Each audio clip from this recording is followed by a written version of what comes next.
Wow, do you guys see that? Hello everyone, if you are new here, my name is Chantel. Today we are going to be getting into our winter sowing containers. If you have watched my previous videos, I did a winter sowing project, 2 of them actually. One in these containers and one in a completely different method that I'm trying out this year. So let's go ahead and open up these containers. And also you can notice that I have weeds growing in them. I did not expect that at all. I'm not sure if it's the soil that I got or if just weeds planted themselves in there, even though I had snow everywhere when I started this project. I'm going to use my cutter over here to cut through the plastic. The weather is in the 90s. I think it's like 90 or 91. It's super hot. I really wanted to open these up a lot earlier, but I wanted to film it for you guys so that you can see what would you get if you do winter sowing. How would your plants grow? Because these containers act sort of as a greenhouse, and they hold in the heat during the winter and allow your plants to grow while the weather is still cold outside. So we were having frost and hard frost and snow and everything, and these plants were growing in here. But when the weather gets hot, you want to open them up so that the plants don't get cooked. I'm glad that I put these in an area that gets some afternoon shade so that they don't get cooked. So in this container over here, I have the Gay Butterflies milkweed, and I'll put a picture of it on the screen so that you guys can see what it looks like. So let's go ahead and open it and see what the plants look like. Wow, do you guys see that? They're about 4 inches tall. They're doing great. I did not give them any fertilizer because I planted them in potting soil, and apparently I planted a whole lot of seeds in here, but that's good because these are going to be going in the butterfly garden. And the Gay Butterfly milkweed, I believe, is white. I hope so. I'll have to look again and see what color it is. So these are going to go again in the butterfly garden, and I want to encourage the monarchs. Supposedly, I've heard some mixed reviews on these, that they're supposedly not very good for the monarchs, and some people say that the monarchs actually do like these, because we do have swamp milkweed in here. It's growing in my flower bed right now, and I do take most of it out, and I leave 1 or 2 of the swamp milkweed in the flower bed so that in case if any monarchs want to come over and lay some eggs, they will have something to lay their eggs on. And last year we actually had some caterpillars, some monarch caterpillars on our milkweed, and they hatched, and I was seeing a lot of monarch butterflies in our vegetable garden because I had a huge row of zinnia. It was planted in one of our raised beds, in 12 by 3 raised bed, and the monarchs were all over them. So I was super happy to see that. Alright, next container is the Heuchera Micrantha Palace purple. I'm really hoping that this one is that I have something in here. So let's go ahead and open it. I know that I have a weed in here too. Moment of truth. I only have a weed growing in here. Not what I wanted. I do see some seedlings growing in here, so I think I'm just going to leave this container open and allow these seeds to grow and see what they are. They don't look purple at all. I'm going to take this weed out of here though. Some of these containers though did dry up earlier in the season. Unfortunately, I'm hoping that did not kill the seeds. But it was pretty cold, so I don't think the seeds would have had the chance to germinate yet. I had to water these containers about maybe maximum 10 times during the winter, and I think that's probably more than I actually did. And then once the warm weather started coming, I had to water them about once every 2 weeks or so, because they do retain the moisture in them because of the condensation. And they don't dry out as fast if the containers were open. I'm going to cut this off and leave this container over here on the deck and see if anything germinates. I'm hoping to really get some of these purple heucheras because I really want to plant them in one of my flower beds over here, right under the deck.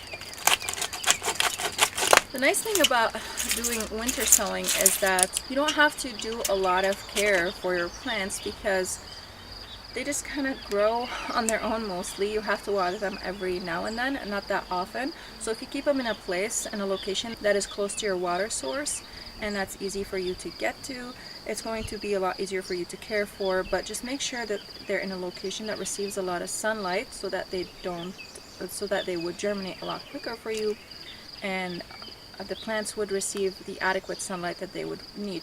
The only downside about this method is that you don't always get a 100% germination, or you might not get any germination at all. So you are putting in the investment of the seeds in there, which is a lot cheaper than buying the plants themselves, but it's still kind of disappointing when you don't get anything.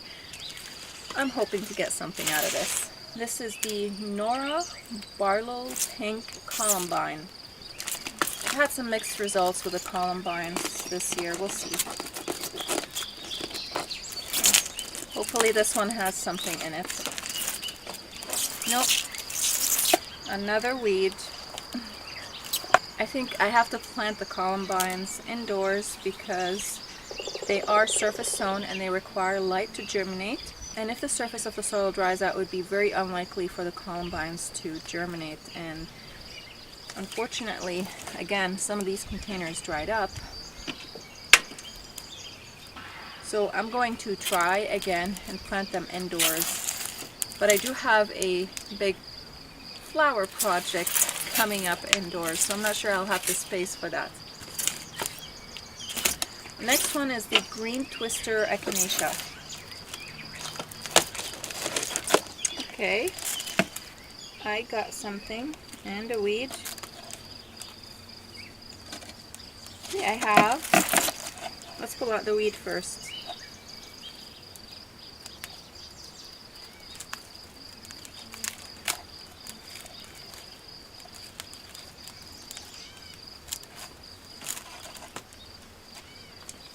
So we got 1, 2, 3, 4, 5, 6, and it looks like one is germinating right now. It has 2 leaves on it. So that's pretty good for the echinacea. I'm super excited about that because I do want to plant some in the front at the entrance of our driveway, and some in the butterfly garden as well. Next one is Clementine Salmon Rose Columbine. Let's see. I do see a weed in there. It's as if I got weed seeds for columbines. No, I see one. There is one. Right there. And there's another one trying to grow on the edge. So there it is. There's this one. And there's that one right there. And a weed. Next one is William Guinness Columbine. I forgot how these look like. I'll have to go back and look at my seed packets, but I will be flashing pictures of these plants up on the side over here for you guys to see if you are interested in planting them in your garden. I don't know if you can get these varieties from your local nursery or online. Obviously I planted all of these from seed, and I got a lot of these seeds from outsidepride.com. Some of them I got from Baker Creek also. Okay, William Guinness Columbine. Looks like weeds. Nope. I got one. Alright, let me pull out the weeds so that you guys can see. So when I'm pulling out the weeds, I pinch the root so that it doesn't pull the soil with it. Just like that. So that if there are any seedlings around it, they don't get damaged. And here it is. We got one. This one is the Astilbe chinensis Pamela, or Pamela. I don't know how to pronounce that. I see a little tiny seedling, but I don't know if that's a Astilbe or a weed. You guys see it? Right there. I haven't had very good luck with this sort of a setting and growing in winter sowing. But the next method that I'm going to show you, it looks like a much better luck with that. I had much better luck with that. Some people have really good luck with this method, but it was mostly a dry winter, even though we had a lot of snow. We went through a lot of periods with no snow and no rain. And I wasn't able to always go out there and check on them because they were a little bit far from the house.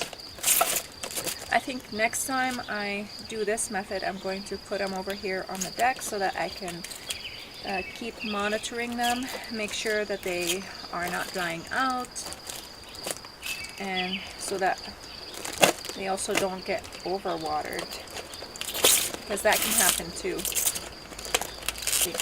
So it's pretty successful at growing weeds.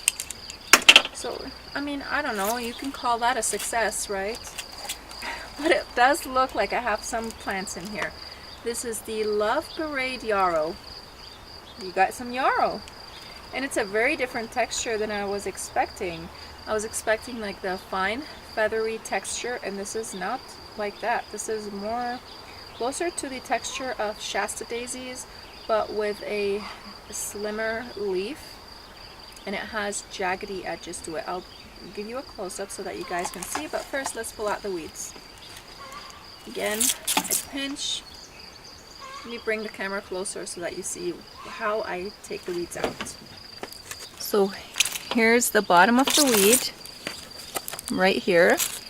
I pinch the bottom and I pull gently, and as I pull I keep pinching the bottom so that the root gets pulled up and it doesn't pull anything with it. And you see the soil right here stayed the same. You can't even tell that I pulled anything from here, and nothing got pulled around it. All the plants around it stayed put. So I'm going to do the same with the rest of the weeds. Oh, this one didn't need that. This one is going to though, because it has a big root. So I lift up the leaves, I pinch the root at the bottom, and I gently pull.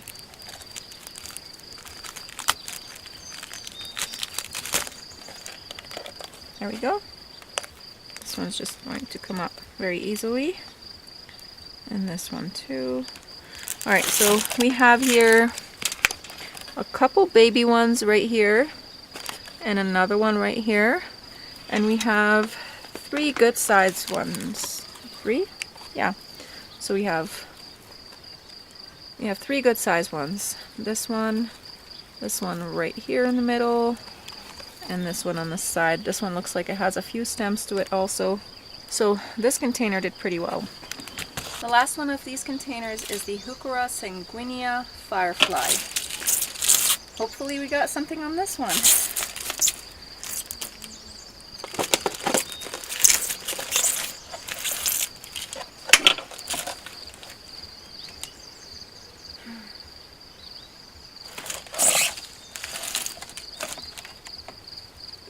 Nothing in this container. Nothing. I will replant all of these seeds indoors under the grow lights. I think I'll have a better luck with these, with the surface sown plants like the columbine and the heucheras, because these need a lot more care. You have to make sure that the surface stays moist. They also require light to germinate. So we had some mixed results.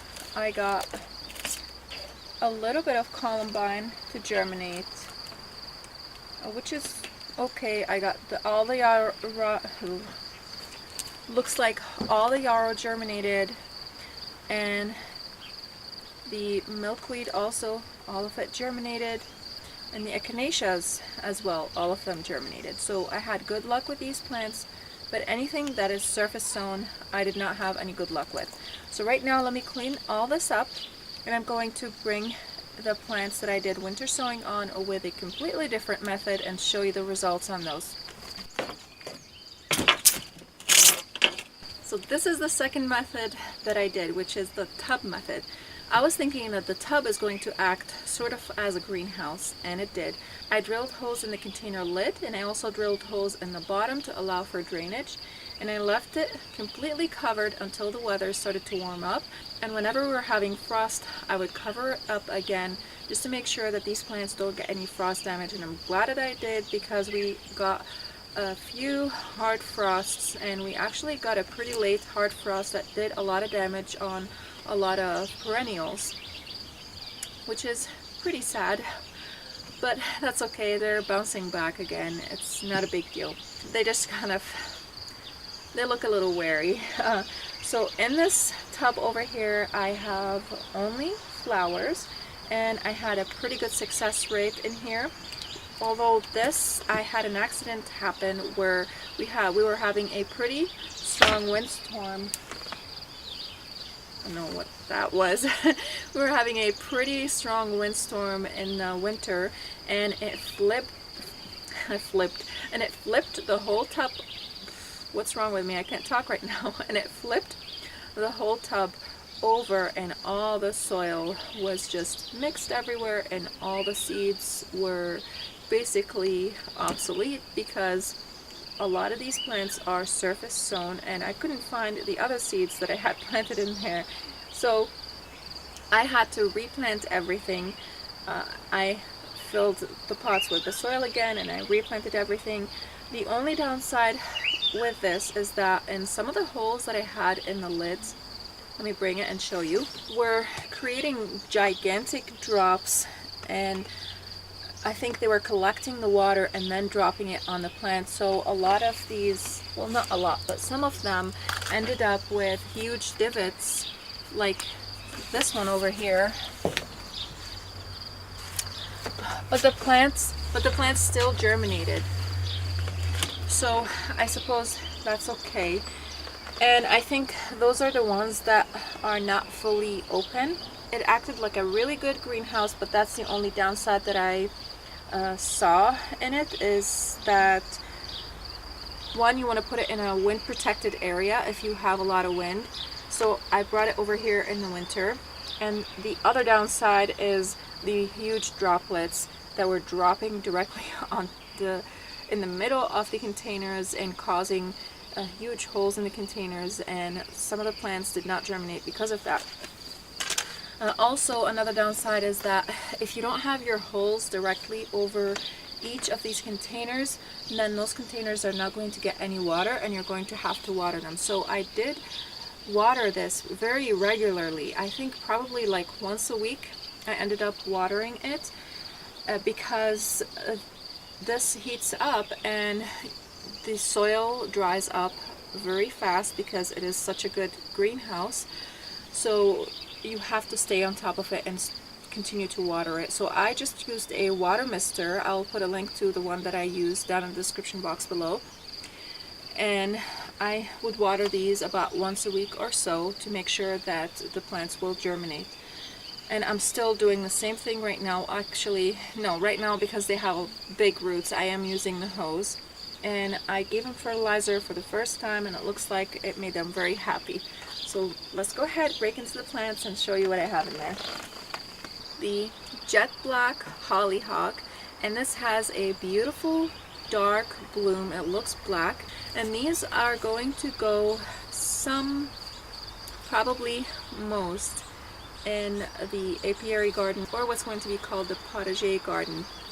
And look at these roots underneath it. It just really wants to get out of the pot. But I did not want to plant anything today because it was super hot, and I did not want the plants to suffer. So I have over here 5 plants, and one of them is a baby, but you know, I could still plant that or just repot it again, let it grow a little bit, and then plant it in the ground. But as long as these are going to be on irrigation, even if they're super tiny, I think they'll just be fine. And I'll try to plant them maybe on a rainy day or something like that, and I'll try to film that for you guys where I'm putting them, and just take clips here and there, because I have a lot to plant and I don't think I can just do a dedicated video of planting all these things because there are tons of plants, and I'll show you in just a second, and those are not all the plants that I have. But first, let's continue with these plants over here, and then I'll show you the rest of the plants that I have. Not all of them, but most of them. And then over here I have the Rose Raspberry Salvia, and I got the seeds for this one from Baker Creek. Also with the Jet Black Hollyhock, I also got these from Baker Creek. I have, I think, two. One is a tiny baby and the other one is a pretty good size, and I am debating where to plant these. I'll have to go back to my video where I did this video and see where I decided to plant them, and then I'll decide whether I actually like that place or not, because I might have changed my mind.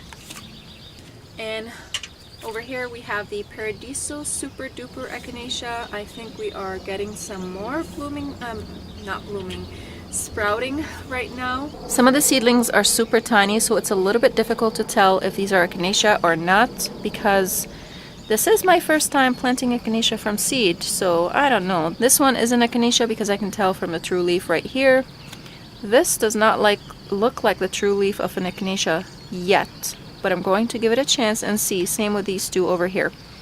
This is why I like to wait a little bit before I pull out the little seedlings, just in case if I was mistaken and these were actually the plants that I want, because right now, again, it's a little bit hard to tell.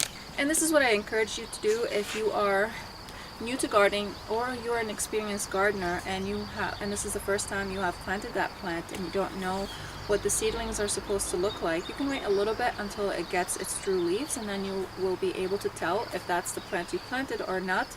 There are also apps that will tell you what plant you are looking at, but I do believe that these apps do require true leaves on the plant. So if you don't know what the true leaves of the plant look like, then you can use these apps so that it will help you out to identify the plant. You can also do a quick Google search on what the plant looks like.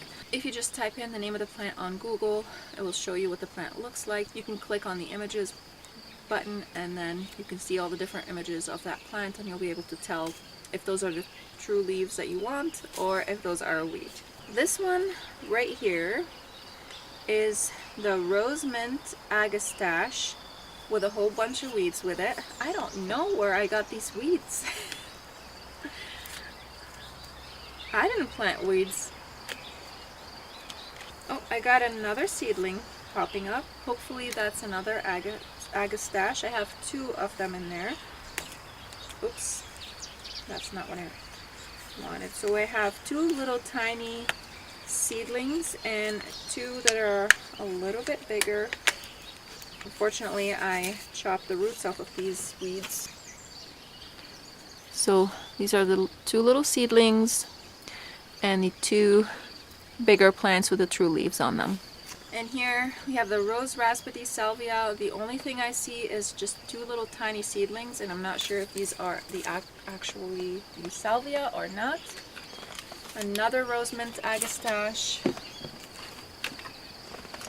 Ice Ballet Milkweed. Oh, this is the white one. The other one I think is the orange and the yellow one, the Gay Butterflies Milkweed. The Ice Ballet Milkweed is the white one, and this is super rare, so I'm glad that I got a few of these. I have another one of these in here, so this has two in it, and I'll show you the other one. I also have some more Jet Black or Niagara Hollyhock with a whole bunch of them in here. I had a pretty good success rate with the hollyhocks and with the echinaceas. Paradiso Super Duper Echinacea. Also, I have in here 1, 2, 3, 4, maybe 5 or 6. We'll see. I'm not sure. Another Paradiso Super Duper Echinacea. I love that one. It looks so beautiful. It has double blooms, and it's a kind of a light pink color on the coral side, I think. Raspberry Daiquiri Agastache. We also got a couple of these. Rose Raspberry Salvia, another one. Look at these roots. You guys think these are ready to get out of these pots? I think so. I have a seedling in here. I'm not sure what it is, but I'm going to plant it. in this pot right here. And hopefully it's a plant that I want. This is the Rose Raspberry Salvia. I see one in there and a couple seedlings that I'm not sure what they are. We got the Leprechaun Gold Columbine. I have a few growing in here, 2. And I'll show you one that has bigger leaves on it. So there we go. This is what it's going to look like. It has splashy leaves with the yellow and the green. So you have green splashes on the yellow margin of the leaves, and then on the opposite side you have some green. Some are striped. I think it's really beautiful and has a beautiful purple bloom also. So we have 1, 2, and I don't think these are columbine. This might be a columbine. I'm not sure. What are these? Another apricot sprite agastache. Rose mint agastache. Got 2 in here. Rose mint agastache. Apricot sprite agastache. Nothing with the exception of 2 seedlings. I'm not sure what they are again. Oh, I have echinacea in here. Okay. I need to plant this one with the rest of the echinaceas. There. There you go. So it looks like a lot of the seeds that I lost in this bucket over here, in this bin, are actually sprouting. I'll give you a shot in a little bit once we are done looking at these plants. Ooh, look at this one. Apricot Sprite Agastache. This one looks so full. Look at that. And again, the Ice Ballet Milkweed. I have plenty of these in here. I hope you guys can see. I feel like the camera's in such a bad position. I'm gonna try to adjust it. Apricot Sprite Agastache. Another Paradiso Super Duper Echinacea. I want a lot of this plant because I want to put it in the front at the entrance of our driveway and in the butterfly garden. And the rest, the Rose Raspberry Salvia and the Leprechaun Gold Columbine, Raspberry, Daiquiri, Agastache. I can't really see any growth in there. I just see a few seedlings and I'm not sure what they are. Oh, so I got this seedling from this bin over here. I'm going to plant it with the Leprechaun Gold. There we go. So here are the seedlings. They're all growing in here because I left the soil and I thought, you know, maybe some of the seedlings will actually grow in here, and they did, because there were, you know, all the soil just spilled and I wasn't sure where the seeds went. I have another one right here. Not sure what it is. I'm going to try to plant these in the pots where I just don't see any growth in them. I've got some maple leaves in here. And we'll see as they grow what these plants are. I'll put everything back and I'm going to show you the next one, the next bin. So all this time I thought I was filming. Apparently I was not. I'm gonna refilm again and try this again, because I'm not sure what I showed you and what I didn't show you. So this is my brassica and cold weather bin over here. The brassica did really well, but the other leafy greens such as the lettuce and the cilantro and the parsley didn't do well. I'm going to be reseeding these in the ground. I think next time I'll just start these indoors, and some of them also just didn't germinate at all. I did use the black gold soil, the potting soil, and supposedly this is a really good soil. I mean, the brassicas are doing great, so it must be a good soil, but I don't think it was a good soil for starting leafy greens, so I won't be using it again for that.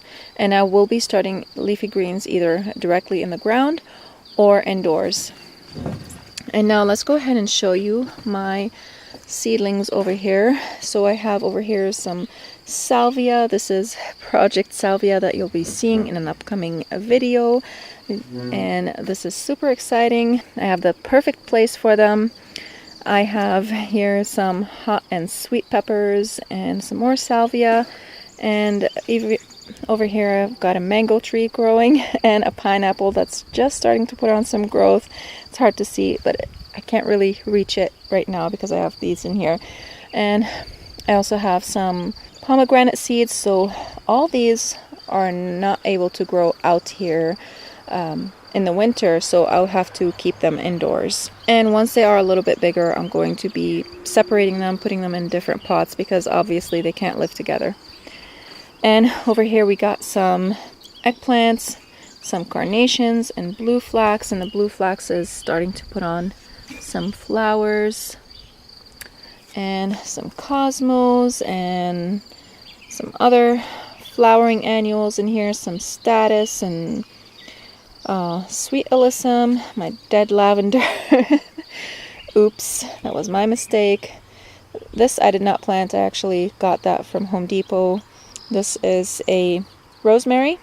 Then we also have over here some celery and zonal geraniums. If you guys want to learn more about winter sowing, I have a couple videos that I will put for you up over here on the screen. You can go ahead, click on those and watch them. Get ready for next season because you need to start collecting some containers for next season to get your winter sowing ready.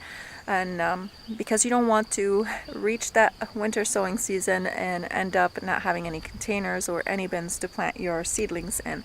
So go ahead, watch these videos if you want to learn more about winter sowing. I hope this video was informative. I hope you enjoyed it and you learned something new. And I want to thank you guys so much for watching. If you're new here and you like these types of videos, go ahead and click that subscribe button and the bell to receive notifications of whenever I upload new videos. Don't forget to click that bell because YouTube is not going to notify you if you did not click that bell. So thank you so much for watching. I'll see you again next time. Bye.